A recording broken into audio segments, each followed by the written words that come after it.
right. Good morning, good afternoon, and good evening, wherever you may be. Thank you for joining us. Another episode of Catching Up with Jacob. And yes, we're back. We're back from Australia, New Zealand. What a wonderful time. But also another brother's back from India. Jacob Prash. Jacob, how you doing today? Wonderful to be back. Thank you so very much. Every blessing.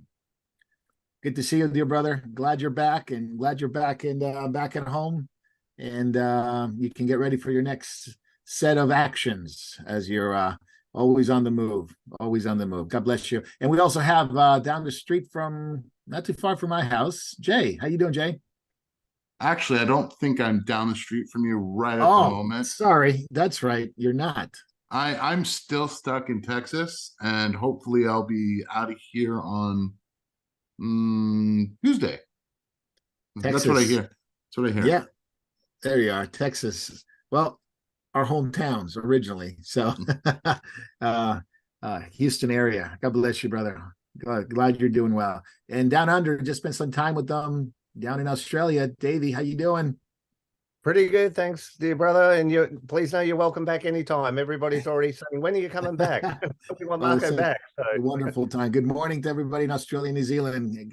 Great to be with you. Well, it was great to be with you in person. Now I get back to be with you online, but it was a wonderful time. Jacob, real quick before we get started, a couple of things. Actually, let's go. Jay, can you talk about the podcast real quick, and then we'll go to Jacob in a moment. But just in general, when I was there in Australia, New Zealand, it was wonderful to meet the believers there, and a lot of them were asking, "Hey, can we get more stuff?" They love the content, they love the Bible studies, they love the updates. And I kept telling them, get to the podcast. It's easy to listen to. So a lot of people knew, but a lot of people didn't know. So can you mention that and give us just an understanding about the podcast, where to get them, and what to do with them? Because a lot of people just watch on YouTube and they don't realize that they could also save on their data plan by simply downloading it from a podcast. Absolutely. So if I could, just go to Amazon Podcast. Also, you can go to Apple Podcasts, Podchasers, Spotify. There are so many different platforms that Moriel has podcasts loaded to. And just download a podcast. If you want to check out some of Jacob's old lessons, they're all there. If you want to check out some of the new lessons that he's doing, currently he's doing a really great lesson on Exodus. Also, Marco's going through the book of Amos. A lot of his old teachings are there as well. You have Sandy. There's just so much content for you to download and listen to when you're in airplane mode or in a car that it's getting spotty Wi-Fi or spotty data. Anyway, lots of resources for you to download, listen, learn, and grow. All brought to you by our podcast team. Amen. Well, thank you so much. And you do such a great job, Tim, and the believers there. So wonderful. And you can get a hold of it and send it to your friends, to your loved ones, to your enemies. They also need the gospel too. And you can let them know what Jesus has done for you, and through these Bible studies, they can learn of the grace and knowledge of our Lord Jesus. Jacob, you ready? Wanted to ask you about India and how it went there before we talk about Australia and New Zealand. Just a little bit about what happened, and as much as you can talk. I know some of the stuff is very sensitive, and we can't say too much, but just what you could say. Well, the Moriel Church that we opened, we built the building. It is halfway between Amritsar, the holy city of the Sikhs, and Lahore, Pakistan. It's quite close to the Pakistan-India border in the area of India known as Punjab. And again, there is persecution. The church, however, is already thriving. We had a number of unsaved political officials, dignitaries, mostly from the Sikh religion, local council officials and things like this, who came to the opening and heard the gospel. We had to have security out front and so forth, but it was quite an event. It's going to be posted on the Moriel website on the missions page within the next few days, along with some photographs. I was there, of course, with Pastor Mark Jackson, with Pastor Vijay, who is in Punjab, and Samuel, who is the house director of the Moriel Orphanage in Andhra Pradesh. So we were all there together, and we were joined by Mark's wife, Maggie, and some others. And the Lord really, really blessed it. I was surprised as to how well attended it was, how many people came. I spoke at some other churches, and we also had a very, very important pastors' conference. India is the most populous country in the world, but it is in a gross, gross amount of spiritual darkness. Hinduism, Jainism, to a lesser degree, Sikhism, but major in Punjab, Buddhism, and most of the Christians, or at least a lot of the Christians, are in Goa. They're Roman Catholic because it was formerly a Portuguese colony. You don't have a lot of believers as percentage of population, although it is growing. But here's what I encountered in Punjab. I actually met people who worked in the Best Western Hotel. When I tried to share my faith with them or witness to them, they never heard of Jesus Christ. Wow. They never heard of Jesus Christ. There are not millions, tens of millions, hundreds of millions of people in India who never even heard of Jesus Christ, never even heard his name, didn't know what I was talking about. Wow. How will that nation of that size, with that many people, more people now than China, and its population is younger and growing, unlike China that's in demographic decline. Yeah. How will those people ever hear the gospel? The challenge is unbelievable. Moriel's role is very small in contrast to the demographic reality of the challenge, but we are there because God has put us there.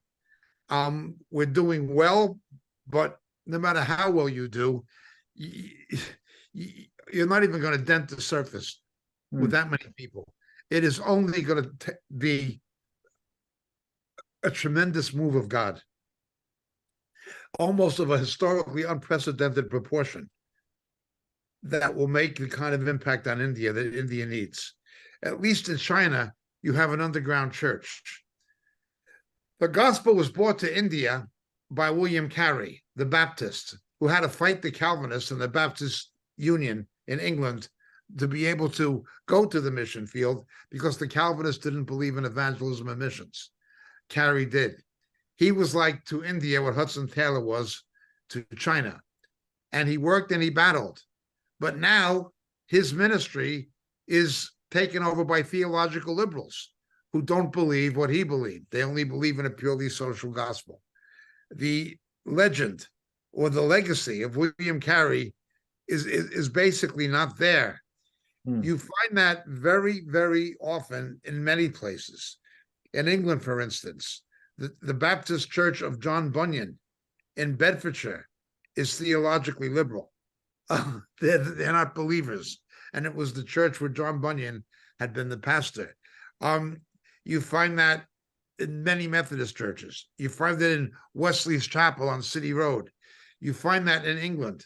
The people there now don't believe what their forefathers or founding members believed. Well, India is very much like that. They believe Thomas the Apostle came to India, which does have a historical basis, but there's all kinds of legends that are historically impossible to verify about where he was buried and all these kinds of things. He was the first one to bring the gospel to India, but that was in the 1st century. He was said to be martyred there by historical tradition. But the number of Christians in Japan, in India, I've seen other places like that, like Japan, where there's just so few Christians. But the population of Japan, about 120 million or so, or 140 million at most, I forget, it's around there, is minuscule compared to India. You could not believe how many people. And the superstition and idolatry is unbelievable. Unbelievable. As I've said before, when you see the caste system and the injustice associated with it, it is unbelievable that Westerners would turn to things like gurus, ashrams, and yoga. Look where it comes from. People need to understand that Christianity and Judaism, or the Judeo-Christian faith, is predicated on the eradication of evil. Hinduism requires the perpetuation of evil. It's a religion that requires evil be perpetuated because of their doctrine of karma. If you did something bad in this life, somebody has to do that to you in the next life. Hence the poverty, social injustice. These things are not seen as problematic. They're seen as karma. They're seen as part of the natural order. It seemed right that cows are fed sacks of wheat and children are allowed to go hungry. That's their karma. Hinduism is based on this idea of karma, which requires the perpetuation of evil. And Westerners don't understand that. They're just so naive and so gullible.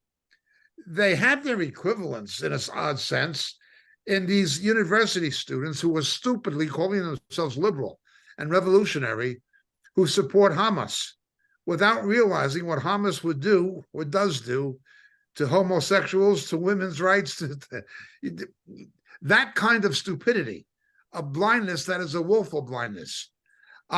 India is an eye-opener, yet you've got people going there from the West looking for spiritual truth and meaning in a religion where the life of a cow was worth more than the life of a baby, where poverty and injustice with the Dalit, the outcasts of the caste system, are not seen as problematic. They're seen as the natural order.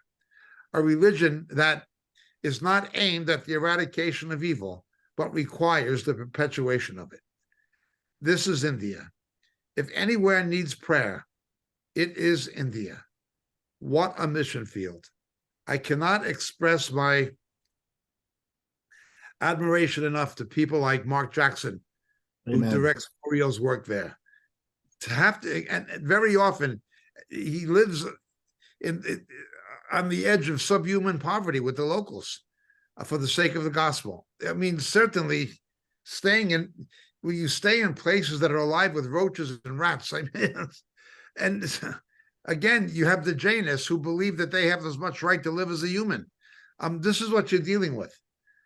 This is India. The India that you see on the Ministry of Tourism commercials, visit India, they'll show you the beach in Goa or a five-star hotel in Mumbai or a Bollywood movie set.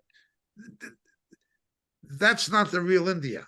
The real India is very, very different. That's where I was. Yet, God has his people there. And although it's a very small percentage of the population, there are believers there and the churches are growing. And Muriel's ministry in India is growing. We covet your prayers. We need your support. I'll wear my Muriel India shirt next week. I haven't unpacked yet. I have my Muriel India notebook. And here's my Muriel India pen. There it is. Bought some souvenirs back from Muriel India. But that is it. Thank you, Jacob. What a wonderful news. What a wonderful, wonderful thing the Lord is doing. And we need definitely to pray. How will they hear unless somebody preaches to them? How will they ever hear unless somebody goes? How will they ever go unless somebody sends them? That's Paul the Apostle. That's not just good wisdom. Those are holy scriptures in which Paul the Apostle told that about the Jews, but in general principles to the world to go out and hundreds of millions of people have never heard of Jesus. That's amazing. I mean, it's hard to imagine living here in the West and even in Latin America where I lived. We all know about Jesus. We all heard about Jesus. At least yes. There is a God frame in our thinking. Yes. Who God is, who Jesus is in terms. I mean, might not know him personally, but we've heard of him. Makes the gospel easier to a certain extent, right? But you go to a place that's never heard of him. Yes. And those are places that I believe that the Lord wants us to be. And may the Lord bless Mark and the pastors there. Is Samuel still involved there, Jacob? Yes, he is. Well, he's based obviously down at the orphanage in Andhra Pradesh, but he was with us in Punjab. Amen. I must have missed his name. I heard you mentioned a couple of names. I don't know if I heard Samuel, but God bless him. I've seen pictures of him. And may the Lord continue to use him and his wife. Incredible that Samuel didn't speak Hindi. A lot of people in the South don't speak Hindi that well. They speak it a little bit. Interesting. The only way Samuel could talk to the pastors in Punjab was in English and a little bit Hindi. Yeah, You interesting. know, That is fascinating. That is very fascinating. yes, Yeah, and Jacob, I know there's persecution there. Maybe we can talk about it next week. I don't want to reveal too much, but I know there's a lot of persecution yes, toward the believers, especially with Modi's government and their pure nationalist Hindu yes, ideal. So we have to pray for the believers there and yes. your work there, because it's not, it's not like setting up in Singapore. It's not like setting up in Japan, where it's nominally, The benign. Indian government just concluded some kind of a armistice Oh. with the radical Hindus. This is the government now concluded an Oh, armistice with the radical Hindus in Manipur, where they were murdering Christians. wow. But in Punjab, the persecution comes from radical Sikhs. Sikhs, that's right. And then in the Akali Dal and things like this, and in Pakistan, nearby, right on the Pakistan border, the persecution, of course, comes from village Islam. Islam, yeah, absolutely. Thank you, Jacob. I'm glad the Lord protected you and the believers there while you were there. And of course, we continue to pray for the protection of God's people in there. Now, concerning Australia and New Zealand, what a wonderful time we've had. I'm not going to take too long on it. We are desiring to bring Brother Pierre on soon, and he can share a little bit more about Montreal, New Zealand, and what's going on there with the believers. But it was a wonderful time to be in both places, and we are very thankful for the churches that had us there, such as the one in Sydney and Sutherland Christian Fellowship, and of course in Melbourne. I think it's called the Church on the of the Cross, right, Davey? Yep, Pastor yeah, Paul Homer. Cross, Yeah, right. Pastor Paul Homer. So it was wonderful, and we thank the Lord for those churches that had us there. And we had a wonderful time meeting all the believers and different home fellowships and ministries that are there, home gatherings, as well as we rented hotel spaces and things like that. It was absolutely amazing. We met so many wonderful believers that are now, I believe the Lord's calling them to be engaged in gospel preaching, gospel living, and making disciples of their nation and those who are nearby them. And we met so many wonderful young men that are on fire for the Lord, especially up in Queensland. And my heart's with them. My heart's with them, not only in Victoria, such wonderful believers there that met at Davy's house. And but in Perth was awesome as well, Davy. So many the work that the Lord has been gearing up there by working in people's hearts prior us to being there, and setting up the fact that we were there to encourage them and to build them up, and now to go out and make disciples and to live for the Lord and to live for Christ with one another and the fellowship of believers as well. People that drove from different places, different hours. I remember Brother Phil driving for a long ways just to meet with us. People from Tasmania that came to see us. Wonderful. And then New Zealand was the same. Obviously smaller countries, but nonetheless, it was an awesome experience there with Pierre, his family, and hopefully we made an impact there with the believers, not only in Auckland and Christchurch, in Hamilton and Palmy. Where else did we go up there? Hamilton, and of course we were in what was the other city that we went to? I had all these names in my head. We went to Wellington. 5 different cities. I had it written down. Wellington was awesome. Right. Wellington was so awesome to meet. Warwick and Palmerston North and Christchurch, and of course in Auckland and Hamilton. And I've heard from Pierre that the believers are gathering together. They're believers that are willing to meet together. So it's been an awesome response. And I really encourage the believers there, if they're watching today, if they watch it later, that continue on, because there's a lot more important what happens now than when I was there, sharing and ministering there and teaching, because the work of the kingdom has to continue, and it has to be done by God's people. He'll do the work. He'll bring the people, I should say, but we have to do the work of the kingdom, ministering to them, discipling them. And I think that started, and I pray that it continues in the hearts of people, and they will grow, and it will grow to a wonderful fruit, the fruit of the labor that the Lord has given us. So, Davey, any thoughts on, I can go on and just different things that happened, but it was so many wonderful believers, and some of them are still contacting us. But anything that stood out to you, anything you want to say to the believers in Australia and New Zealand? You were there for all 20 days with me. You were tired. You dragged me across the finish line just to get to the end. But And I you think did the it. Lord dragged us all across the finish line. In It the was end, I know awesome. we're all exhausted, but look, it was worth it, and I can't wait for the next time. It has been really what we've needed. We've needed someone to bring us all out of hiding, someone just to encourage us, to revive us, to refresh us. With the word, not just with the word, but with fellowship, one with another. It was great. Look, I really appreciated the time you took, Marco, to spend with people, and that too was kind of like it really made a difference. I mean, it was kind of like we'd still be there talking with people if it was kind of like, I know it was midnight and it was kind of like we probably really needed to get some rest and stuff like that. But I really appreciate all that time that you spent with people. Fellowship's still happening. It's kind of like, and we're still getting people coming in, emailing who didn't even necessarily attend the conference, but they're wanting to get more involved in fellowship. They're looking for fellowship. I do Amen. apologize. I owe a few of you emails in that. We do have a mail out we'll be getting out this week. But yeah, it really has stirred everybody up. People are already connecting. Connections were just happening. It was fantastic, especially like I think of in Perth, we had a couple hadn't met. They met there. They've teamed up. They're going out evangelizing together. Gosh, it's given our little group here such a boost, really, and it was kind of like we're just blown away, Marco, and we really thank you. We thank Community Church of Devore for supporting you. We thank your wife and family, Lord, for for getting behind you, and for allowing this to happen. It was kind of like, I know it was hard being away from your wife and Well, I'm kids. glad she was still home when I got back. So I'm glad she was still here. Yeah, but look, it was a sacrifice, and the people praying too. It's kind of like we needed the prayer. Amazing. Special thanks to Steve, to Jay for all those who prayed and took part in prayer groups for us, because we really did need it. And I thank you so much. And look, we're going to see a lot of fruit from this. It's kind of like it's kind of like mind blowing, but it's been super encouraging. So thank you, dear brother, and we can't wait to have you back.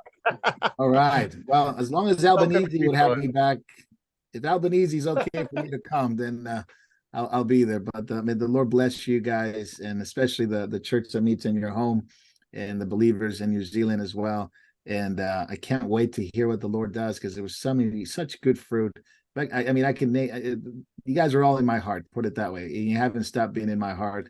And I prayed for you. I remember you with great fondness, and I believe the Lord is only beginning there. And out of a whole 3 years of just madness that's gone in the world, it was so good to be with believers that really want Jesus and they really want to lift him up and pray for each other. There were so many people that came out. They didn't have churches, and they heard we were coming, so they came. They found new fellowships, and it was just so many people that had been hurt, isolated, and the Lord doesn't want us to be an island. He wants us to be connected to fellowship. And I think the Memorial team that helped us out tremendously, and I pray that the Lord will gear up more and more.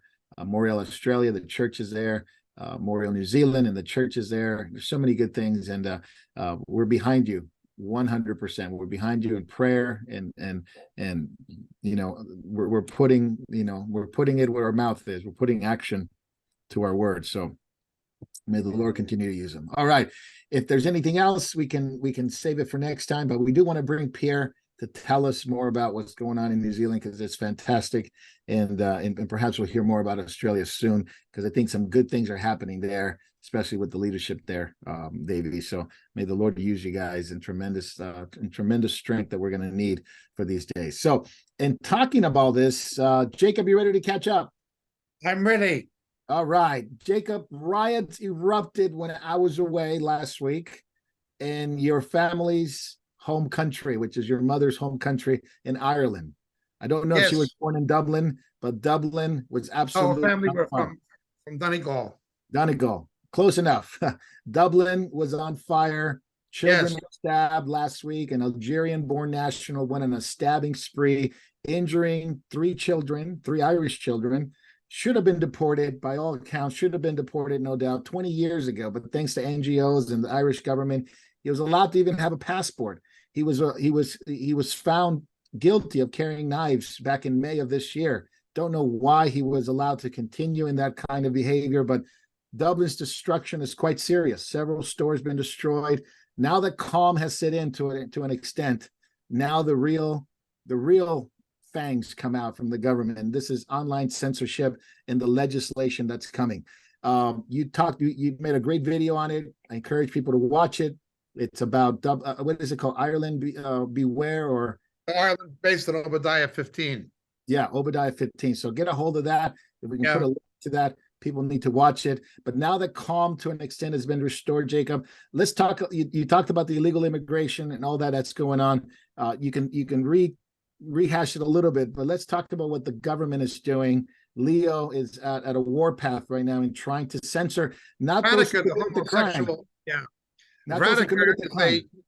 a half Hindu homosexual Taoiseach, Prime Minister of Ireland. That's Radica. The president, who's the titular head of Ireland, chief of state, is a ridiculous, pathetic figure. There are no good political parties of the main parties, Fianna Fáil, Fine Gael, and Sinn Féin. None of them are any good. None of them. There's not a conservative party as such in Ireland. It's not about that. The original Sinn Féin party were Irish nationalists. The current Sinn Féin party is pro-Islamic.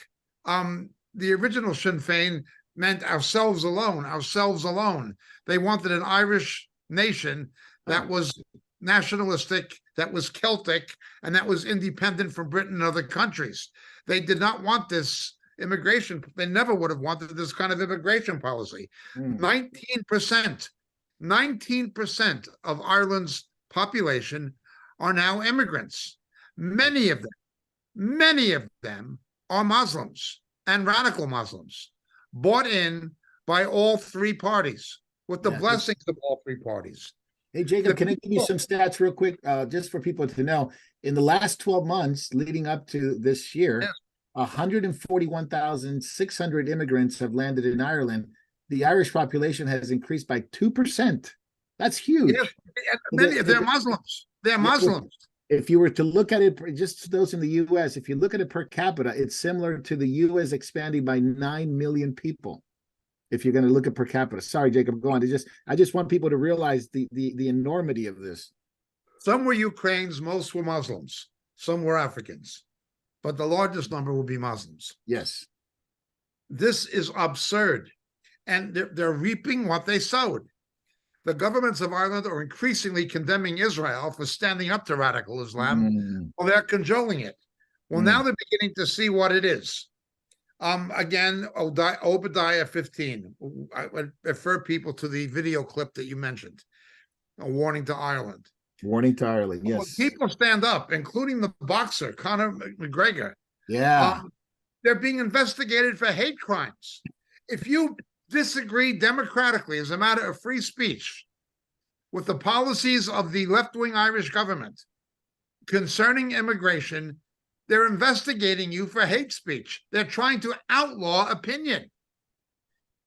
We are 19% foreigner now because of immigration. Many of these people are Muslims who do not share our values. And they're jihadists, they're radical, they're Sharia, they're etc. And if you speak out against it, we consider that to be criminal. This is just a national betrayal of Ireland by its own leadership. And some Irish people are beginning to see it, but they're standing up. Yeah. And being castigated as right-wing hate crime extremists when they're not. It's like the United States. The Irish police are called the Gardaí, meaning the guards. Yes. They've been politicized and turned into a political police force, much the same as Obama and Biden have done with the FBI under Garland. They've turned it into a political police force.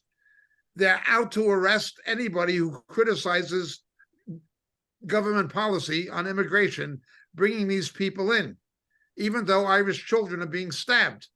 They just don't care. They don't care about that. No. Additionally, you have going back to a woman called Mary Robinson, you have a disgusting feminist element in Irish government and parliament called the Dial.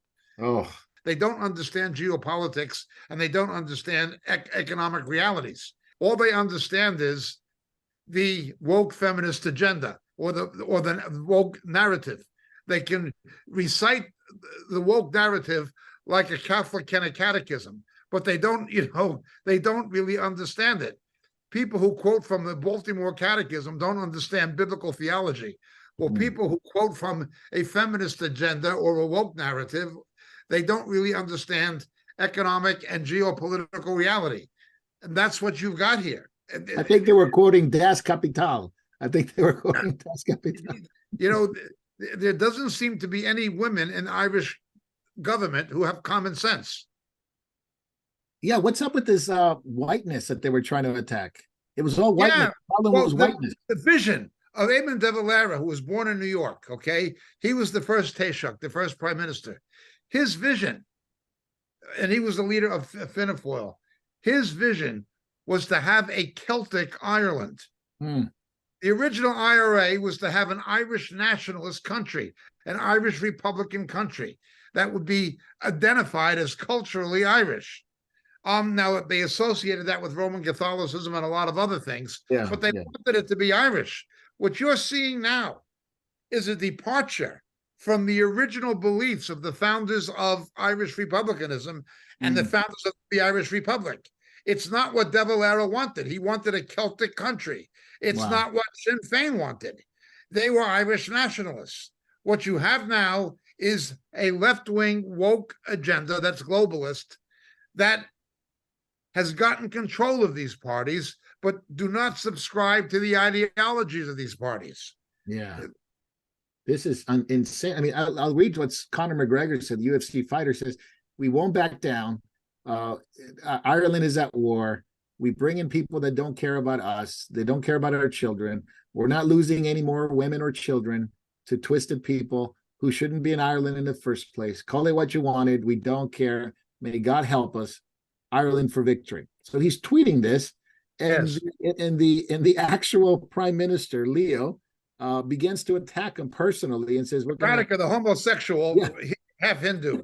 Yeah. Well, I'd like to put Radica and Connor into a boxing ring in a fight to the death match and see who comes out. Can we get that on? Can we get that on pay-per-view? Can we get that pay-per-view? I mean, I like to call Dana White, the UFC promoter, and just say that'll be a really good fight. That'd be a great fight.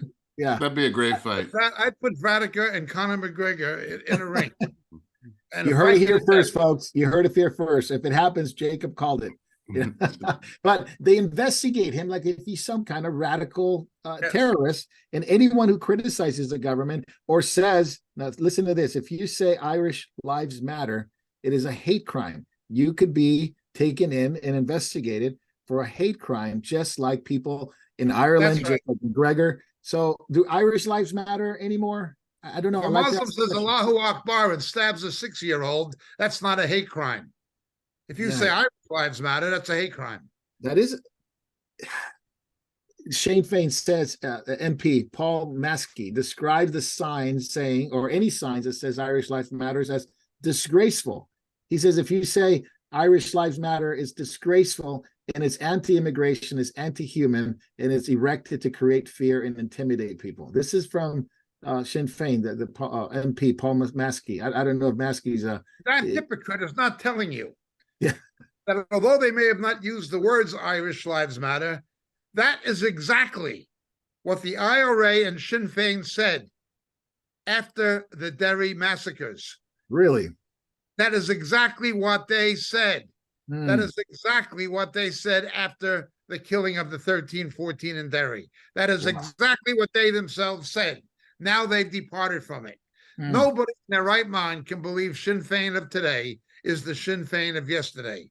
Nobody can believe the Fianna Fáil or the Fine Gael of yesterday is the Fianna Fáil or Fine Gael of today. As I keep saying, Fianna Fáil, Fine Gael, Fine me somebody better to vote for. Jacob, you having, obviously your family from Ireland, your mom's family. I mean, how do you? I mean, you see this and you see the deterioration of society, just like the UK, just like your home country, the US. I mean, you have to be outraged at this. This is not like you're going to take this passively. this is insanity what they're doing to kids, Christians, especially believers in Ireland. Yes. Well, Ireland has always kept its mouth shut when people knew priests and nuns were molesting children daily. It was always suppressed and kept quiet. You could not speak out against the Roman Catholic Church despite the child abuse and pedophilia. Even though it was known it was going on, you couldn't say anything about it. What they've done now is taken that same mindset and applied it to Islam. Wow. People know what goes, but you can't say anything about it. Is this cultural? Is this a cultural thinking or just combination? It's a combination of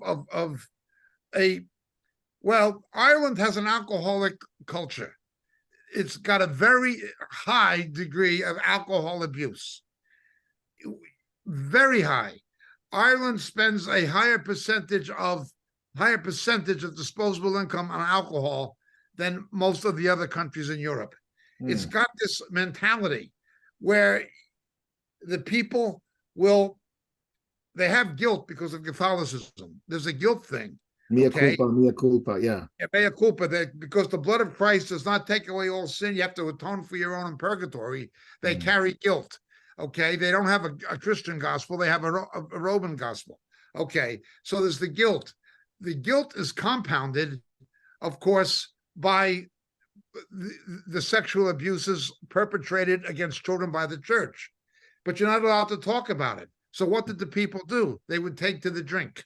They would take to the drink. That is, alcoholism was basically, it was bred. An alcoholic culture was bred in Ireland. Now, I'm not against somebody having a drink or a pint of Guinness or whatever, but I remember that when I was a kid walking through the streets of Killarney in Ireland, seeing when the pubs closed, all the drunks in the street that looked like the Bowery in Manhattan. And every town was like that. Just what alcohol has, the only place I've seen it's not just the Irish, the Welsh, the Scottish, Celtic cultures have a lot of alcohol abuse. Celtic cultures. But the only thing I've seen worse than Ireland in my life is Aboriginal Australians in Alice Springs. They're the only ones I've seen with the worst alcohol problem in Ireland. But it is absolutely shocking. It's a drunk mentality. Buy Paddy a pint and he'll sign anything. There's no conservative or liberal. It's the parties are not about that. It goes back to the Irish Civil War. Were you pro-treaty or anti-treaty with Britain? Did you follow Collins or did you follow De Valera? That's what it's about. There's no ideological correspondence to the parties. It's not about that. And then Sinn Féin, the Sinn Féin of today is not the Sinn Féin of yesterday. Oh, it's racist. It's terrible to say Irish lives matter. That is exactly what they said after the Derry shootings. And now they changed their tune. It's just complete hypocrisy. Something else I pointed out. Yeah, go ahead. I understand why Sinn Féin is sympathetic to Palestinian radicalism. It's because they did the same thing themselves in Omagh with the Omagh bombings when they killed children. They even killed Catholic children the way that Hamas will kill and cause to be killed Arab children. The IRA would kneecap their own people up the Falls Road and in Anderson Town. They oppressed their own people, the same as Hamas oppressed their own people. So I understand why the IRA of today, which is not the IRA of Michael Collins, it's not the one who won independence. These guys are basically more terrorists and gangsters who pretend to be the historical IRA and engage in terror and crime under the banner of religious freedom or Irish nationalism. But it's not about that. It's not the real IRA. It's not the real Sinn Féin, but it's the one we've got. There is no political voice in Ireland of any major party who's standing out or speaking up. So when individuals speak up, the three parties will come together and try to criminalize free speech. Yeah. Go out and get a pint. keep your mouth shut and go out and get a pint. The way you had to shut up about when the priest molested your little brother. Go out and get a pint, Patty. That's what they're saying. Wow. Thank you, Jacob. That's pretty good insight in terms of what's going on there, because it looks like they're turning against white males and white privilege, and it's such a self-hatred because every one of those in the parliament. What do they call the parliament there, Jacob? You talked about it. Wow. And they were Anglo-Saxon heritage. They were Irish heritage. They are white themselves, and the problem is white privilege. I mean, are they self-hating to that degree? It's like the stupid white liberals in the United States. It reminded me of them. It totally reminded me of them.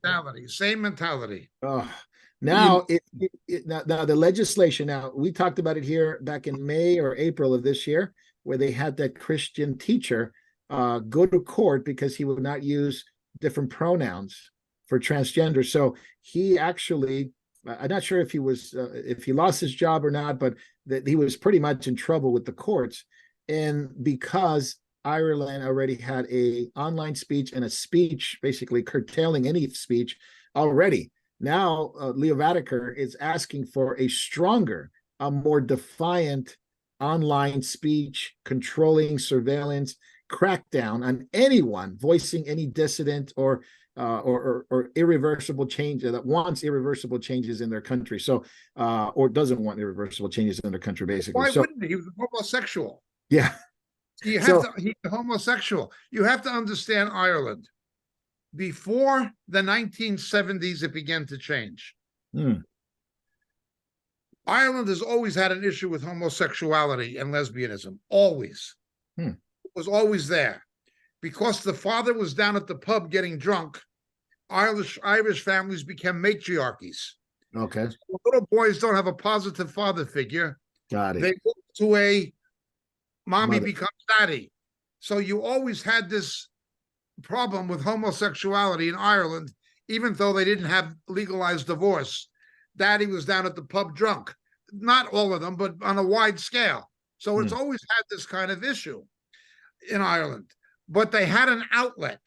The outlet was called the priesthood and the convent. A priest would go into Maynooth to their seminary, and in an all-male environment, they'd put on cassocks, they'd dress like women, okay? And being a priest was a socially acceptable way to be a homosexual. The overwhelming majority, not just in Ireland, but certainly in Ireland, of the child molestation. Remember, every bishop in Ireland has been caught protecting homosexuals. Every bishop in Ireland has been caught protecting homosexual clergy at the expense of not protecting the children, okay? It's overwhelmingly of a homosexual nature. Not all of it. Some of it is heterosexual. They had one priest who was molesting little girls on their first communion. They'd get dressed up like little brides in white. He was laying them down on the altar and raping them, and there's 10 that they can prove. And the Gardaí, the detective who investigated it, made the evidence disappear, and he got an award from the Pope, from the Vatican. Wow. That's how corrupt Ireland is. Well, the priesthood, the clergy, was the socially acceptable way to be a homosexual in Ireland and get access to children. Nuns were similar. I've spoken to nuns who've gotten saved from Ireland. I have some dear friends, a brother and a sister. He was a priest, she was a nun 34 years. And they'll tell you, some of the nuns were whores for priests. The convents were whorehouses. But those had a big problem. In just one convent, in Tuam, they found 900 dead babies buried in the courtyard on back of the convent. Just one. The Gardaí reckons that there could be up to 10,000. The Ryan report told what happened in the Magdalene laundries. It is unbelievable. The shock, holding these girls as slaves and sex slaves. The priests would get them pregnant, and then the families would give them over to be enslaved in these Magdalene laundries by law. Wow. Well, and it comes out in the Ryan report. They made a film about it called The Magdalene Sisters. That's it. That's the one. The film people should see.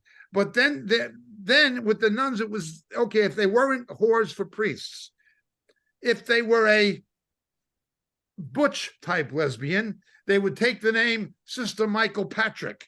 You know, if they were a girly lesbian, they take the name like Sister Elizabeth Mary. You know what I mean? Or if they swung both ways, they would take the name like Sister Beatrice Joseph. You know, that's how they would tell. They'd get their head shaved to look like men. They'd be in an all-female environment, you know, so lesbians could become nuns, and priests could, and male homosexuals could become priests, or they could become Irish Christian brothers, and both would give them access to children. That's the way it went. But when things began to change, and Ireland joined the EU, and social pressures began to come into Ireland from the continent and from England, it began to change. Homosexuals and lesbians came out of the convent, which in Ireland, coming out of the closet meant coming out of the convent or coming out of the rectory. Okay. There was a decline in religious vocations in Ireland out of Maynooth. Ireland used to produce more priests than it needed, but not anymore. Now, some years, nobody graduates their seminary in Maynooth because the homosexuals don't have to live that way anymore. You don't have to go into the Roman Catholic clergy to find expression for your orientation. So this is what happens. Ireland is the first country to have a homosexual prime minister, at least a declared one. Some people think Keith was one, but no one ever definitively proved it. But with Radical, he's a homosexual and he's half Hindu. And that's why he's pushing this. Yeah. And no doubt he is on a rampage to curtail any online speech that they deem to be offensive and hatred. And like I said, even saying Irish Lives Matter will be considered offensive in a hate line in an online speech. And by the way, they were regulating other companies. They were regulating Facebook and YouTube, and I don't know if it wasn't on that video that I watched with Jay, but or that I showed you guys earlier, but it went on. Leo went on and he talked about the only one, it was interesting, that has not cooperated with them. Online platform, social media company was Twitter, or known as X now. Yeah. And he went on to talk about Elon Musk and how he's terrible. He doesn't regulate, the speech that they want. So all this stuff, he says, it's out there against us. It's on Twitter and he needs to be held accountable. Well, they're going after Elon Musk because he's not willing to do that for the Irish government. Yeah. Well, you see, the Irish government has another issue. Because of their tax laws and because of Brexit, a lot of American high-tech companies from Silicon Valley use Dublin as the European base. They have a tax advantage for doing so. But most of the revenue goes to a small number of people. A very small number of people financially profit from it, although the government profits from it. Most of the people don't. And it's driven up the cost of living and the cost of rents and the cost of houses in Dublin, right through the ceiling, right through the roof. So these American high-tech companies have been both a blessing and a curse. They've been both a blessing and a curse. So it's interesting to see what he's going to do about Elon Musk. Yeah, he's basically, I've seen videos of just somebody showing a house in Dublin, and there's a line out the door. Out the door, down the block, down to the other street of just wanting to see the house, just to even put a bid on it. It is the house shortage is a catastrophe. And by the way, as somebody pointed it out, it didn't look like too many Irish people were in line to get it either. No. So it's a big mess. Jacob, I think the only other country that could beat out Ireland, as crazy as those laws that are coming in are, the only other country that seems to do is Canada. Justin Trudeau just introduced Bill C-36 that, notice this, is going to criminalize any online speech, not just investigating, criminalize, that is perceived to incite hatred against a protected class under the Human Rights Act. So if you are deemed to be basically saying something derogatory or deemed derogatory against another person or Islam or homosexuality, it would be an attack on human rights. So it would be criminal. And so these are harsh penalties that all a judge needs to know is that he has reason to believe that you may, and notice this, that you may commit a crime based on your speech violations in the future. So pre-crime punishment is coming to Canada. Jacob, this is insanity. It is Who would absolute insanity. Oh my goodness. The pace at which democracy is disintegrating is unbelievable. Canada is just an absolute madness. Jay, I'm sorry, Jay, you wanted to say something? Well, to Jacob's point with both Canada and Ireland, I mean, I can't help but go to what Isaiah said in chapter 3, verse 12. Childish leaders oppress my people, and women rule over them. Oh, my people, your leaders mislead you. They send you down the wrong road. And with Trudeau, with the Irish Dial, they're sending them down the road for destruction. Yes. We read the same thing in the book of Nahum, the exact same thing. It is happening. I mean, who would have thought crime and pre-crime? I mean, you have this in the UK, they had this survey done, 18-34-year-olds who were talking about what they're going to ban. And 18-34-year-olds will love to ban the Bible in the UK. So you're talking about speech. You can't say things. You can't say even things that are true and real and reality. If you even say them, they can pre-crime you in Canada. That's also a thing that are coming on in the US with artificial intelligence. But now in the UK, a block of people, 25%, it's among 18-34-year-olds would ban the Bible because the way society is going, that we don't want any hate speech, we don't want anything that seems like hatred. So the Bible has hatred, so we have to ban it. Yes. Well, I don't know if they're going to ban the Quran, because the Quran has plenty of that. Oh, no, they in the UK, there is a cowardice that you see in the British government, and you particularly see it in the BBC, with its two standards. For instance, BBC had a quote-unquote Jerry Springer opera where Jesus was homosexual. They never would do that about Muhammad. Never. The Muslims would riot. They'd burn the BBC to the ground. They can do it about Christians. And I saw one hypocrite after another patting themselves on the back and shaking hands, congratulating each other for their courage of standing up for artistic freedom of expression. They never would do that with Islam. Never. The hypocrisy you see in the BBC is phenomenal, but the hypocrisy you see in the British government is co-equally phenomenal. Yeah, that is, it is unreal. But to us, as Christians, when you talk about censoring free speech, censoring online speech, censoring memes, I mean, in Ireland, you can go to jail for a meme. You can go to jail for posting a picture, a post, a tweet, but now you're making it pre-crime that the police can come into your home and say, well, we think you're going to do it. And we can go into your house and take books and find out what you really, really believe. Jacob, homosexual policeman can plant evidence. Bingo. And nowadays with artificial intelligence, you can actually post something or create an image that looks real and put it as if you were doing it, or so if you said it, or if you did it. So we're dealing with that. And as Christians, it's about the gospel, isn't it, Jacob? It's about preaching the truth in the Bible. And those things seem to be now conflicting with the spirit of the world. And now it is coming to a head where now the governments are going to say, you can't say this. You can't post this. Look what happened to the MP in Finland. Look what happened to the young lady that prayed outside the abortion clinic in silence. She was arrested. So all these things are coming to pass very quickly. And I just wonder if Christians realize what in the world is going on and do something about it in terms of prayer, fellowship, continue to preach the word, because we're heading into a real dilemma as a Christian. Are you going to be able to preach Jesus Christ?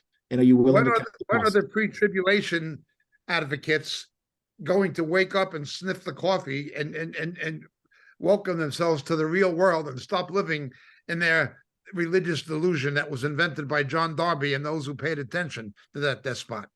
When are the pre-trib people going to wake up to reality? When is Tom Hughes going to stop it? Hanging around with false teachers and crackpots like Andy Wood. When are you going to stop it, Tom Hughes? When are you going to wake up and look at the realities of the way the world is going and stop propagating a lie and making Christians believe in a lie? Persecution is what's coming. Persecution is what's coming. Antichrist is what's coming, Tom Hughes, and you want to know better. I guess he's going to Queensland to promote that message, and he's going to New Zealand as well. I think Auckland, right? There you are, Tom. I'll debate you anytime as long as it's in front of a camera live streams. I'll debate you, Tom Hughes, because I no longer trust you and I no longer respect you. And I don't think anyone else should either. And $50 a head, I don't know what he's going to charge for the live stream. 65. 65 Oh, if you 65. in Australian actually. Wow. Oh, just to get in the door and hear some of that stuff, Jacob. Come on. That's got to be worth something, right? But I have a second condition. We make it free. Mm. Hmm. He I might like not go that. for it. He might Yeah. not go for it then. He needs to make money.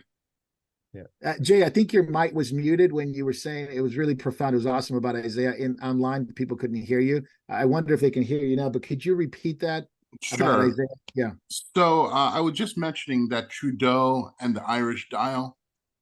It reminds me so much of what Isaiah said in Isaiah 3, chapter 12. Childish leaders oppress my people, and women rule over them. Oh, my people, your leaders mislead you. They send you down the wrong road. And that is exactly where the politicians like Trudeau and the Prime Minister of Ireland and the women in the dial are sending them. They're sending them down the nightmare that George Orwell had. That's where they're sending them. That's interesting, isn't it? But Jay, would you say that about leaders in the church who are promoting things that are not in the Bible and heading us to a path that you can't even imagine what we're heading toward? Those are the people that when God talks about brother handing over brother, Yes. the people that accept homosexuality and celebrate it inside the church are the exact same people who will send people to the death camps, death chamber, and beheadment by this new fascist ideology that wants to ban the Bible. Andy Stanley, Tony Campola, and Satan's various other agents in the church. And there were say something, Davey. Oh, I was going to say, and just on that too, and they're worse than women because they're totally emasculated. They've got no guts. They've got no, they don't stand up for the truth. But yeah, just getting back to the other two, it's kind of like we need to hold them accountable with their own laws. They're bringing in all this sort of pre-crime forts and all the rest of it. But look, they're hypocrites and they contradict themselves, with their own words, and we need to hold them to the same standard. And we cannot cower in fear because of this. I think a lot of the reason they're doing this is to make people cower down in submission and just, not say anything. We still have to be bold. We still have to say things. We may need to use wisdom when we say things, but we still need to be bold and say them. They're doing this to deliberately make people cower. But use their own things against them. It's kind of like, okay, Trudeau, pre-crime thing. Okay, yeah, weren't you caught doing blackface stuff, Trudeau?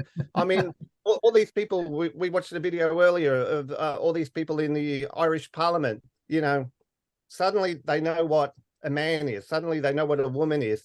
They also, use their stuff against them. Okay, it's the white males that are the problem. Okay, what?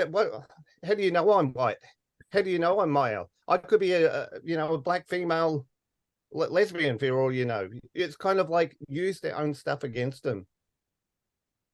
Amen. No, it's wisdom in that. I mean, it back to the suppressing of the gospel and people wants to ban the Bible. What wasn't a church? Wasn't it her own church who betrayed the Finnish MP, Pavi Rasmussen? Yeah, her church turned her in.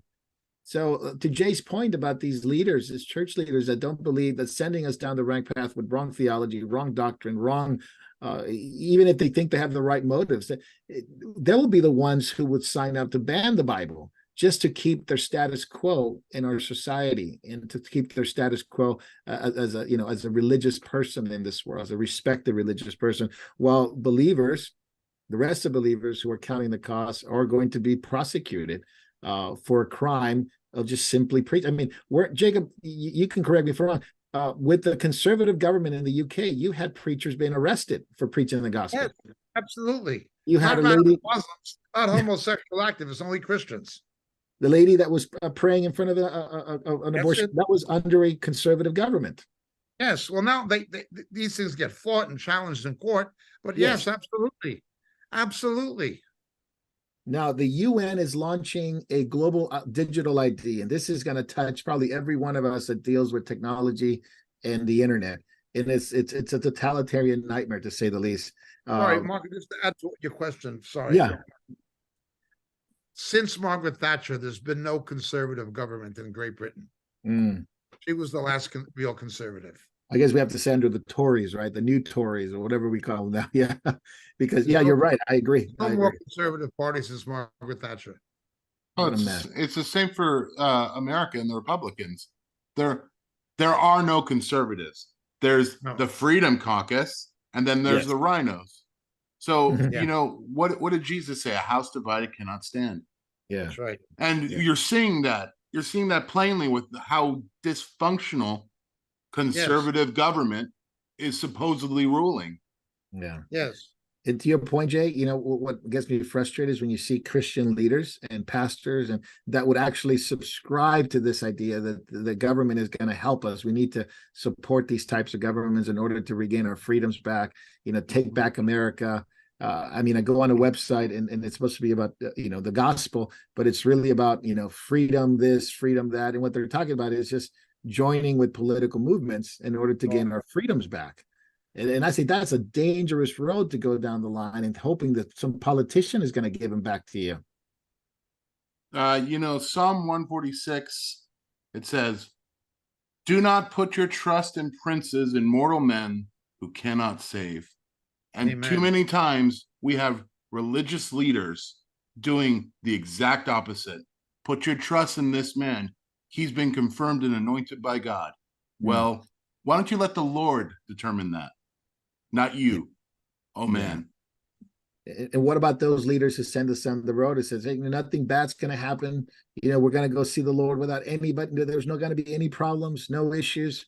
Just get ready. I mean, that's really what is promoted in light of all the problems in the world.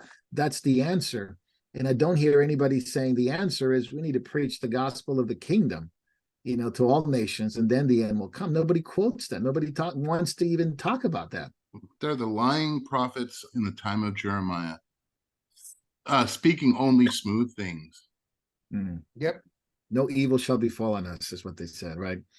The UN launches this digital ID, and Jay, you had some experience with this because you've had to deal with Microsoft and the Bill and Melinda Gates Foundation's ambitious campaign, they call it, to try to bring Sustainable Development Goals, SDGs, which I have no idea what it means, by trying to curtail you from online speech, you know, but it's part of it. The future is digital, they say, and you have to sustain it. How are you going to sustain it? Well, we need digital payments. We need a digital ID. We need an exchange system. This is part of the UN initiative. But Jay, you ran into Microsoft having some interesting digital, I say firewalls now. Yes. So it used to be that you could log in to Microsoft 365. And once you logged in on your computer, you would never log out. You could just keep it perpetually open and never have to re-log in. Well, now with this new app that they've rolled out, every time you log into your email or want to use your Word document or use your Excel, you have to obviously get into Microsoft 365, which needs a face to verify that you are the user, tied to a cell phone. Wow. That's kind of what you know, Davey, you and I experienced that. Well, obviously not you because you're an Australian citizen, but I had to come into to Australia with I had to take a picture of my face with my phone, send it to the government in order to be verified so I can walk in. Now they've been doing it for a long time at the airport, but now you have to do it before, and it's a form of a digital ID before you even get into the country now. It's a mess. But now to just even work, we talk about just the aspect of working on Microsoft, It's being it basically is a digital ID with your face on it. And so this is what the next level is. In order to get into the internet, and this is the ultimate goal of the UN, Bill Gates Foundation, the WF, you're going to have a digital ID. We're going to verify this is you in order to do it, because there's so many, scams on the internet. There's so many bad people on the dark web. So this digital world is going to allow you to have a digital ID in order to enter the internet. So to do any internet commerce work, it'll be a digital ID. And Dave, you can shed a little more light into this. In Australia, Malcolm Roberts from Queensland was talking about this, that the Labor government is pushing ahead with this globalist control agenda, introducing this digital ID bill, and it's passed the first 3 stages. In the proposal, it's his words, nothing more than 21st century Soviet style, basically control. Yes. And any thoughts on this? Yeah. Look, this was done pretty much by stealth. There has been, if you ask the average Joe on the street, they don't know about it because the media have deliberately been keeping it silent. They've been keeping it, under wraps.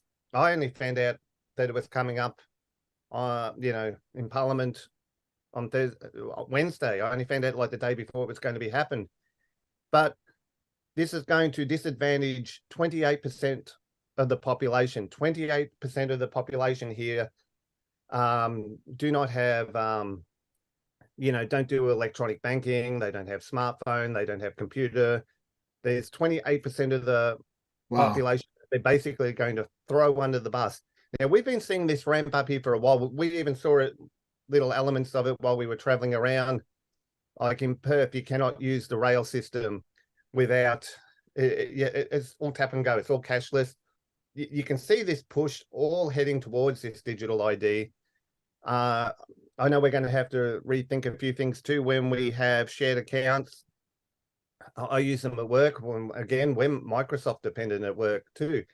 I know they have brought in for the retail people. I've got to be careful what I say here, where you can only log into your thing using a device that you wear.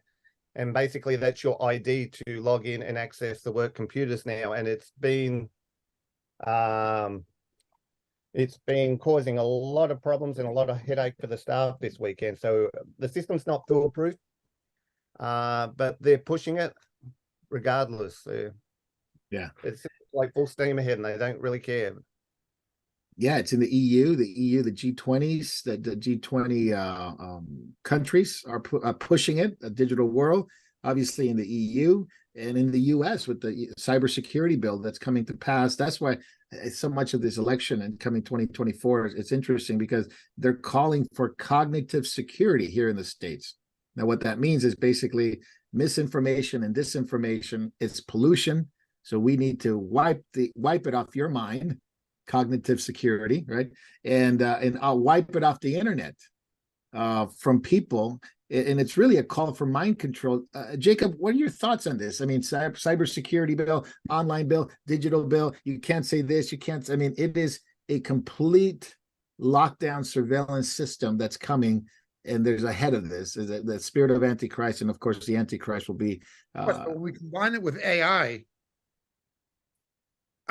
we see what it's coming to. Look, all of these technologies and their convergence and the laws that are being made to use them to suppress free speech, or even criminalize free speech, it's going towards Revelation 13. That is what it's coming to. It's all converging towards Revelation 13. There's no doubt. It'll come down to some kind of a system that will not simply be electronic, but we're told the image of the beast will be animated. Can we imagine microchips that are not made from silicone, but are made from carbon? Carbon, yeah. It's going to be animated. It'll somehow be able to be a superhuman likeness of a human who is Antichrist, that will be able to control all the known data in the world. Incredible. It's coming to that. Yeah, it is coming to that. Yeah. That is the way it is heading. And that is what's going to happen. Now, as Christians, we know it. Well, at least some Christians know it. The Bible-believing Christians know it. The pre-tribulation people, they don't have a clue, apparently. They don't seem to read the book of Revelation. They think it's not important because they're not going to be here. It's a lot of thought of that theology is like that, that certain things don't apply to the church, so we can't, we Yes. shouldn't read it anymore. Jacob, on the one hand, we see this, and we agree on where this is heading in that trajectory. Some people say, well, it seems to be that the right-wing libertarians are winning, because look what happened with Gerd Wilders in the Netherlands, what Javier Milei in Argentina. Are they right? Are we seeing maybe the pendulum swing the other way? As we saw with Brexit or the election of Donald Trump, there may be intermittent periods of respite. There may be intermittent periods of respite. I think there could be. I'd like to believe that what's happened in Argentina and the Netherlands, and remember the Netherlands, they've got, unfortunately, proportional representation. He's going to have to build a coalition and make compromises. Yeah, so no. he's going to have a mandate to do what he wants. But be that as it may, yeah, I can see intermittent periods of respite. The Bible is always compared it to maternal labor. The contractions ease up for intermittent periods, but then come back with a greater ferocity and intensity. Mm-hmm. That's what happens. There can be an easing up, and there will be periods, but then we'll come back with a greater period of intensity. They get enraged. That's the nature. The left gets enraged. Oh yeah, they're calling for his head. They're calling for his head now. You just look for 2.5 years. They spoke about it as if it were a de facto, incontrovertible, established fait accompli that Donald Trump was guilty of collusion with Putin and the Russians. Okay, that the election was rigged by. Okay, they were not that you had these demonized hags, whatever they are, on The View, talking this garbage as if it was a fact. That Holston, that stupid woman, as if it was. I'm not trying to revile, but she is. I don't know how else to put it. They talk about these things as if they were facts. Well, when they turn out not to be facts, they expect everybody to ignore they were wrong. But then when Trump says the election was rigged, they say this is absurd, this is insane. They did the same thing. It's just the hypocrisy knows no end. No, you're right, Jacob. What was that letter? Did you have that letter, Gerd Wilders to Joe Biden? I have one. It's too long to read. No problem. But he points out the history of Islam. He points out the very high percentage of Muslims living in the West who believe in jihad, who believe Sharia is more authoritative than the Constitution of the United States or the democratic bodies of law in Europe. They believe this.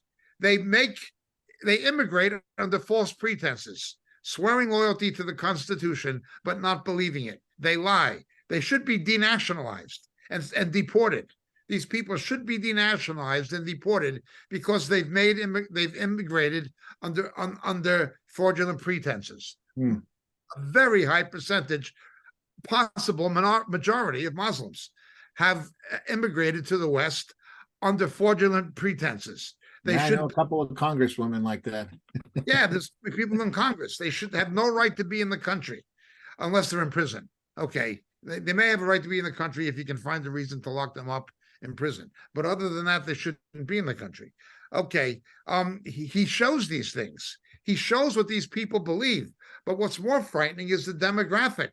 We're importing these people left and right. Again, Ireland, 19% immigrant population. Okay, some is Ukrainian, etc. Some is Black African, but the largest number is Muslim. You look at Germany, you look at France, surrounded the Benelux, surrounding Paris. It's surrounded by Islamic ghettos. Paris is surrounded. It's literally encompassed. You look at Bradford, England, Birmingham, England, much of Manchester, England, and much of London. There are no-go areas. He's pointing out that within 12 years, by some estimates, one study in San Diego, California, that 25% of the population of Western Europe will be Muslim. Yeah, One that is out of true. 4 people. They become a voting bloc you can't ignore. When somebody's got 1 out of 4 votes, you can't ignore them. They have a political say because you've stupidly given it to them. Forgetting the fact that Westerners, Christians, Jews have no say in our country. They leave this sewage pit that the Muslim world is. It's largely a sewage pit, except for the extremely wealthy petrostates that are small, the Emirates and so forth. The Muslim world is a sewage pit. It's third world, it's a sewage pit. They leave that sewage pit, come to the West, and bring the sewage with them. Now, I don't blame them for wanting to leave the sewage pit, but please leave the sewage back where you came from.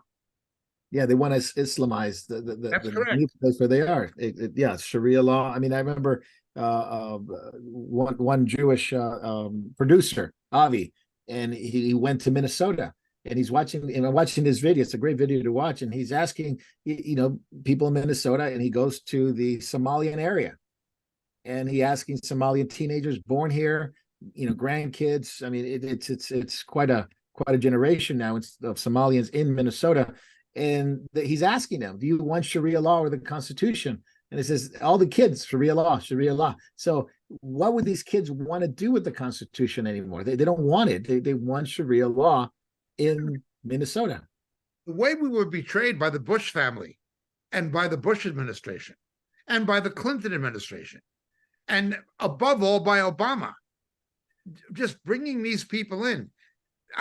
The only one who stood up and warned in America was Donald Trump, and they called him an Islamophobe for telling the truth.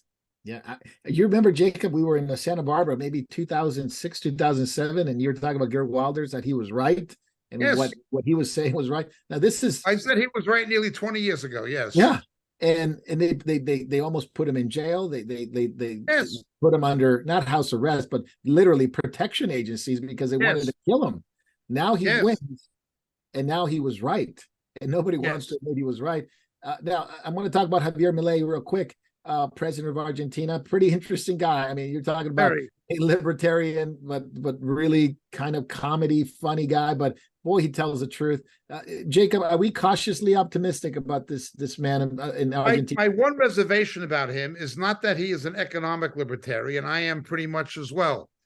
But he is a social libertarian. That is the problem. He would, not completely. He is pro-life. Yes, he is. He's very pro-life. He is pro-life, but he does have social libertarian policies. Yeah, he wants to legalize prostitution, drug abuse. And recreational drug use and things. Yeah, open borders. He's a big open borders guy, which I don't understand, but. So, I mean, cautiously optimistic on certain things, but also he's pro-Israel, he's pro-American. He realizes the Peronistas in Argentina have always turned that country into mud. If you look at their legacy, going back to the 1920s even, and 1930s, Argentina at one time was the 7th wealthiest country in the world. But wasn't there a saying, Jacob? The economy in the world was Argentina. Yeah, wasn't there a saying you're rich as an Argentine? It was the wealthiest country in Latin America for sure, but it was one of the wealthiest countries in the world. Not only that, but although it was located in Latin America, it was really a European type country. It was like a European country, more like Spain and Italy than it was the rest of Latin America, most of it. Okay, the Peronistas, who were politically fascist, aligned to Mussolini and Franco. Yes. They did the country no favors economically or politically. So between the left and the Peronistas, you had a choice between two bad guys. Javier is the first person who's come along in a long time that is a third choice between the Peronistas and the left. Yeah. What do you make of this going and praying at the tomb of Schneerson? Look, I appreciate his love for Israel, but by any biblical criteria, Menachem Schneerson from Eastern Parkway in Brooklyn was a proven false prophet and a Mm. false messiah. Mm. Yeah, it's fascinating. He loves Israel so much. Anything Jewish, he loves Kabbalah, Yes. Israel, the IDF. I mean, he's an interesting guy, but boy, that was really, really Yes. weird going to He Schneerson's. literally went to Queens to Schneerson's grave where they have the vigil because the Lubavitch, the Chabad, think he's going to raise from the dead. I don't know. I don't know what to say. He's more interested than anything else. Plus his ties to the WEF with the World Economic Forum. Yes. I spoke to some believers from That is Argentina. alleged. Yeah, and from Latin America, that they're cautiously optimistic, but they believe that maybe there's some freedom coming and some stability coming to a country that has suffered so much. They've suffered so much inflation through the roof. The World Economic Forum has destroyed that country to the degree that Schwab has basically said that we're so happy to have many World Economic Forum leaders within the government. Maybe they'll clean it out. I don't know. I do believe that a lot of what has happened to Argentina, bad things, have been a judgment because of anti-Semitism. Yeah, There's and a even lot though of there's a lot of Jewish people Yeah. there. Yeah, there's Yeah, a lot but- of population. but I mean, Jews have not had it easy in Argentina. There's always No. been a lot of anti-Semitism in Argentina, and that goes back, of course, to the Peronistas. Who, Yeah, bringing in the Nazis. Yeah, yeah, Yeah. there was that, and then the left, of course, and you also had a big Arab Muslim population Hmm. in Buenos Aires Hmm. that's been there since the 1950s. Interesting. It's another factor. So I do think anti-Semitism has been a reason, but the worst was with Galtieri when he grabbed the Falkland Islands, the Maldives. Oh, yeah. That was just insanity, and he messed with the wrong lady, Margaret Oh, Thatcher. that's it. Yeah, that Messed was. with the wrong lady. The economy was collapsing, so he played the nationalist card and invaded the Falklands, thinking Yeah. the British wouldn't do anything. But then they found out not only could he not run the economy, he couldn't fight a war either. At least not. No, not at all. And we're coming right to the end of catching up, and we're going to be going on backstage because we are going to talk about something very important, which is what China and the CCP may be doing. And I'll leave it at that because I know the YouTube algorithms will pick it up. But you might want to stay for that one. If you're watching Catching Up, go to backstage. It'll come not on YouTube and not on Facebook, but we're going to have to go to the other platforms as well to We'd find like out. to remind all of our viewers, Marco, as always, please don't watch us on YouTube. We have Moriel.tv, morieltv.org, and we have Rumble. We have alternative platforms. Please watch us on one of our own servers, Moriel.tv or morieltv.org, or watch us on Rumble. Please don't watch us on YouTube. YouTube is just a feeder to redirect traffic to where we can't be closed down or censored. So we're not going to be on backstage. Will not be on those platforms just because of the nature of the topic. But we're going to talk about China and the CCP and what's going on there. Now, Jacob, as we finish, a couple of things is Schumer comes out and before Congress says we got to stop this anti-Semitism.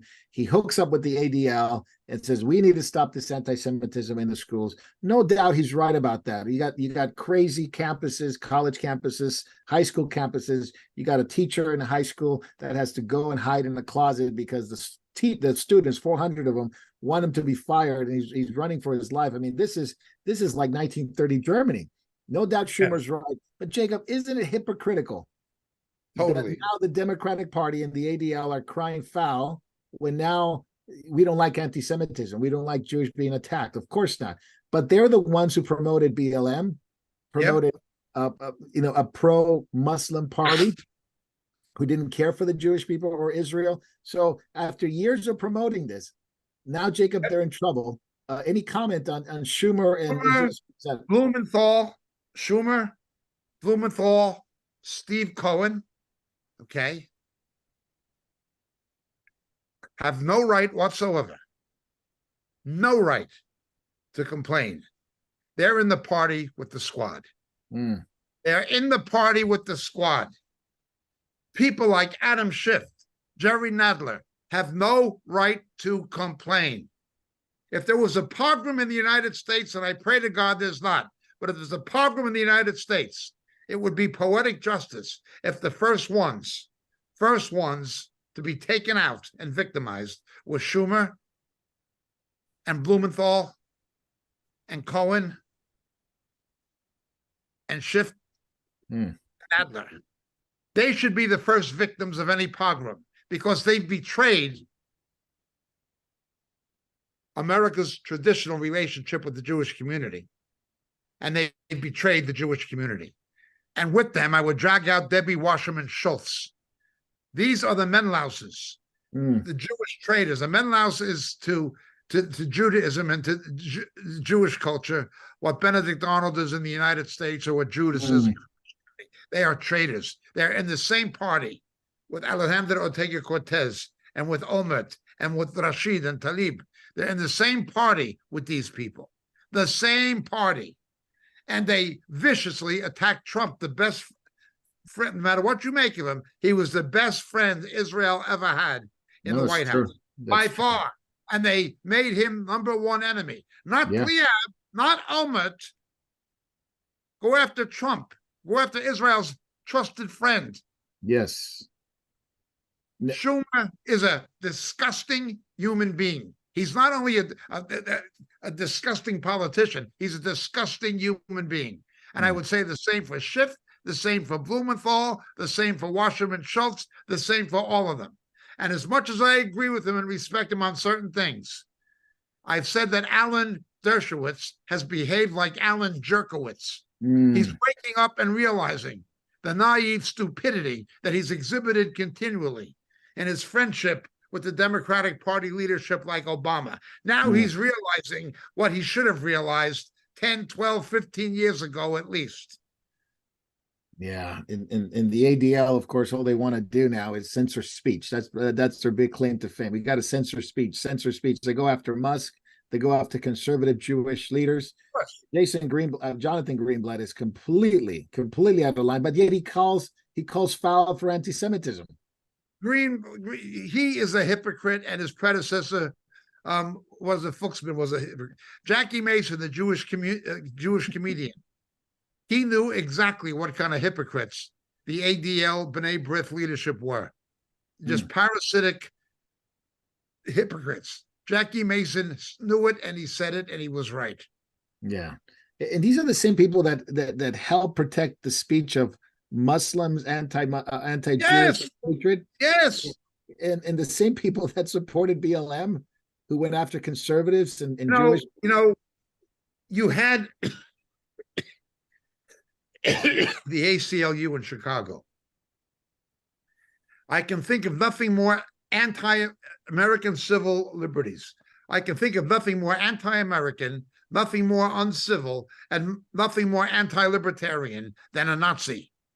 But the ACLU went to court in Chicago and defended the Nazi Party.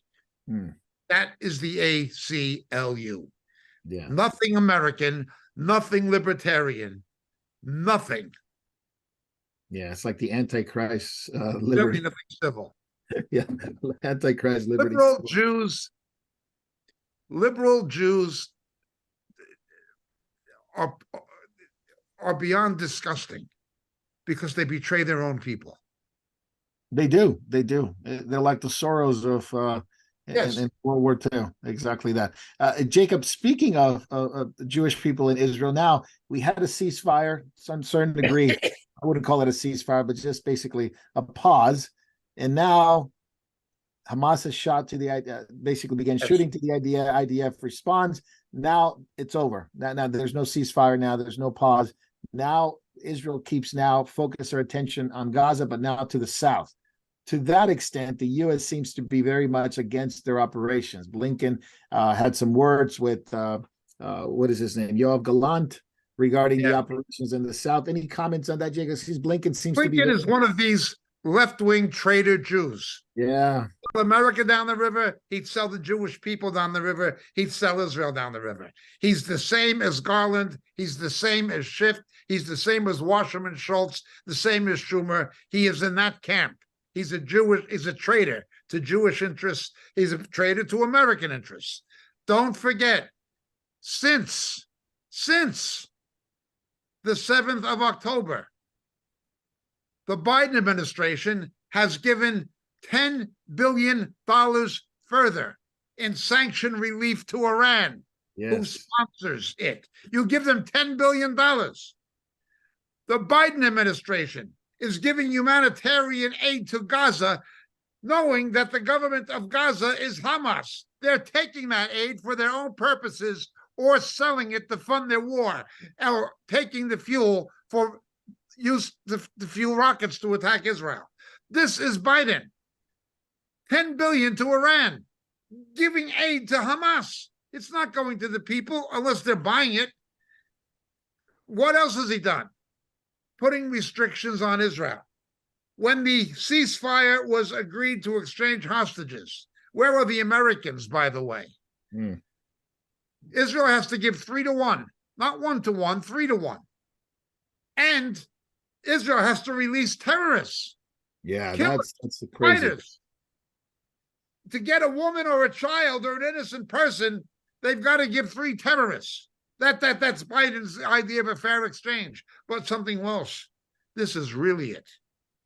Israel was forced by the Biden administration to agree to stop reconnaissance drones. So Hamas can use the ceasefire to rearm, refuel, reorganize outside of the surveillance of the Israelis. Oh, we want it for humanitarian reasons, but you can't fly drones over it to make sure we're not using it for military reasons. These people like Blinken and Austin and Brown and Obama, and perhaps above all, Jake Sullivan, and Obama and Susan Rice, who are on back of it, they should be held accountable. If it were up to me, there would be tribunals, and they'd be put on trial. I believe this is a betrayal, not only of Israel. I believe it is a betrayal of the United States. Yesterday, one of the biggest traitors in history died. Yeah. He died without facing man's justice. Henry Kissinger, who, when Americans were dying in Vietnam, being killed with weapons supplied by the Soviets and Chinese, opened the door to détente with Russia, increased trade with Russia, opened the door to increase trade with China while they were supplying the North Vietnamese with the hardware to kill Americans. That was Henry Kissinger with Nixon and Nixon. Well, he lived to be 100 years old. Yeah. He was never brought to justice for his betrayal. You know, I thank God that there is going to be God's justice, because I have very little faith in man's justice. If there were man's justice, people like George Bush would have been held accountable with Cheney for what they did after September 11th, giving the express visas to the Saudi Arabians. If there was real justice, Barack Obama would have been held accountable for giving $150 billion to Iran while Iran was engaging in terror against Americans. If there was real justice, Joe Biden would be hung.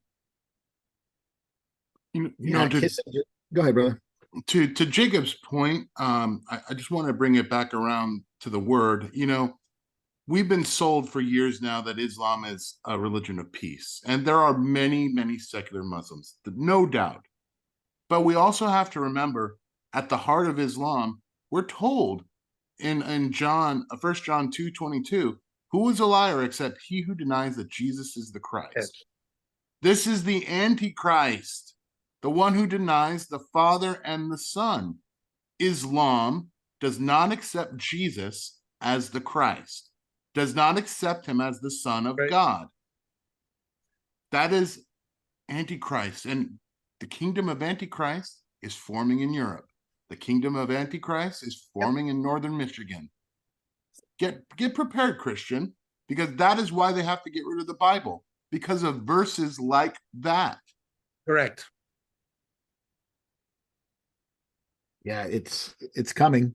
It's coming. We've seen it forming. Gert Wilders was right 20 years ago. People have been saying it earlier than that.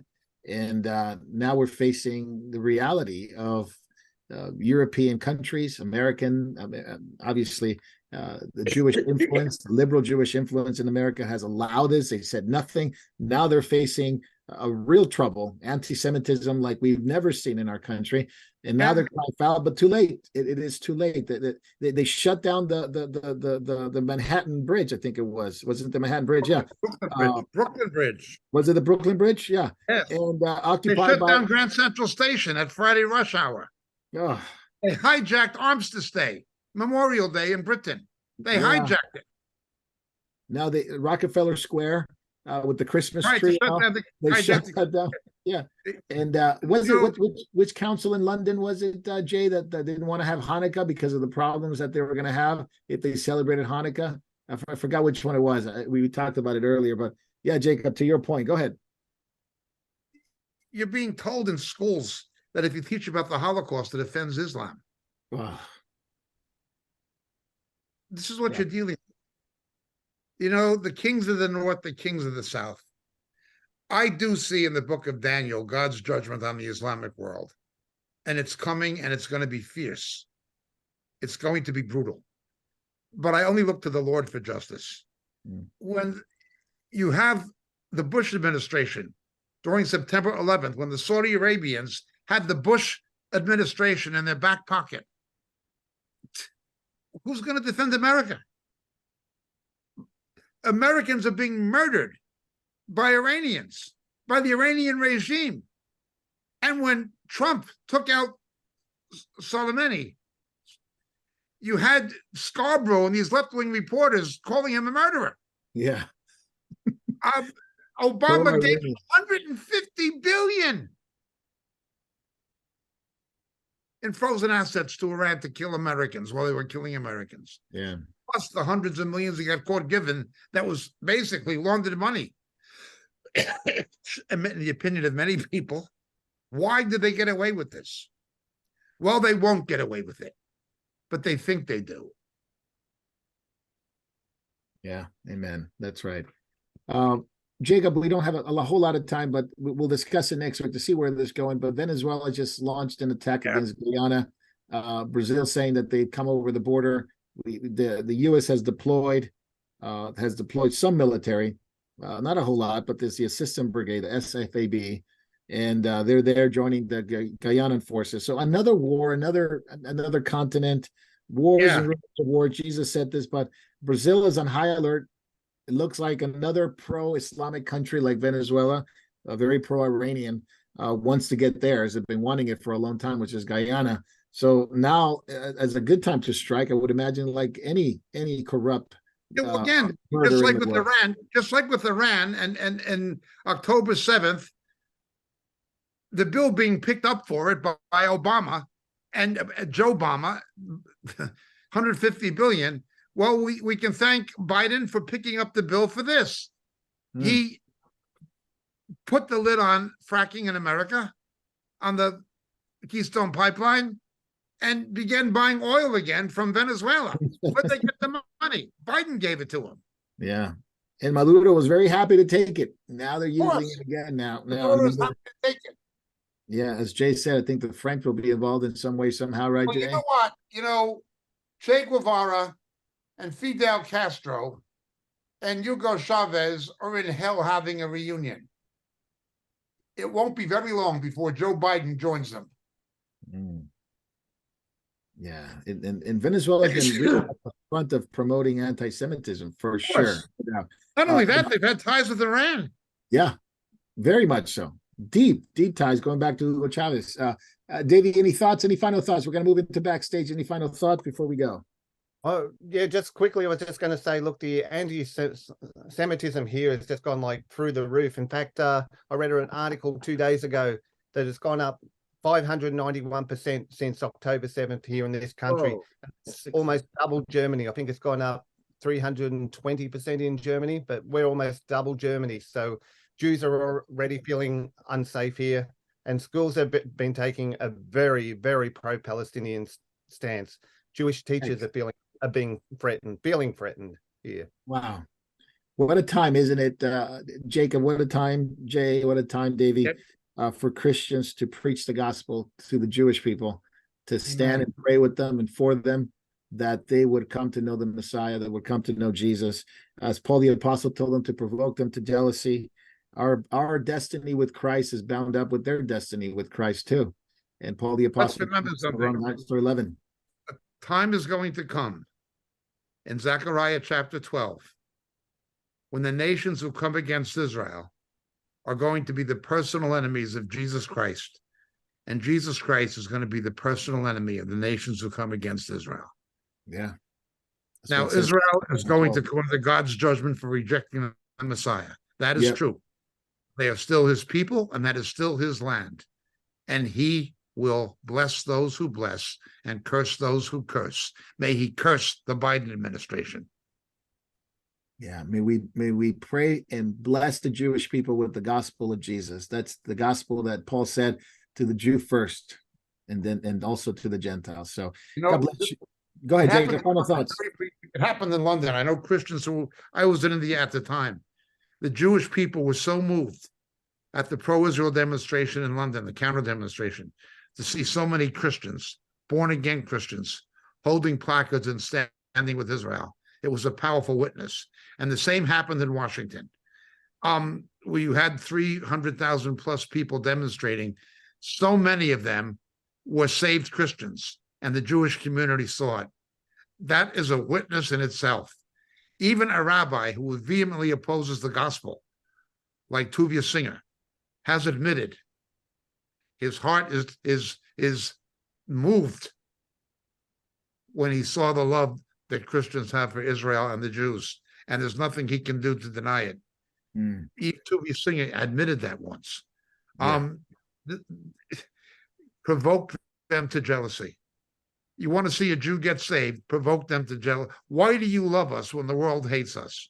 Because of your Messiah who gave us salvation, and he can give you salvation. That's why these things are happening. Amen. Because your Messiah lives in us, and he wants to live in you. Because we have your Messiah. Amen. Hallelujah. I wish you had him. Yeah. We have your word. We have your scriptures. We have your Messiah, and we worship the God of Israel. You know, it's amazing, isn't it? Yes. We pray God lifts their veil from their eyes and open their hearts to the truth of Jesus. So very good. Jacob, thank you so much. We're going to go into backstage and talk about this stuff that we can't talk about on YouTube or Facebook. So we're going to sign off. I don't know if we have any questions. I even forgot to ask the questions, but if you do have any questions, we do. All right, Jacob, you're not off the hook today. You're going to have to answer some. So Okay. And gladly. God bless you guys. We'll see you in backstage. Hello, and thank you for watching Moriel TV. There are so many things that are happening at Moriel Ministries worldwide, from the Philippines to Japan to India to Africa and back to Europe and the United States. So many of our brothers and sisters are spreading the good news of Jesus Christ to this lost world. We are so thankful for your prayers. God has been faithful and has blessed us in so many ways. If you'd like to partner with our efforts abroad and at home, please take a moment to click the link in the description and help us as the Lord leads you. Thank you very much, and God bless.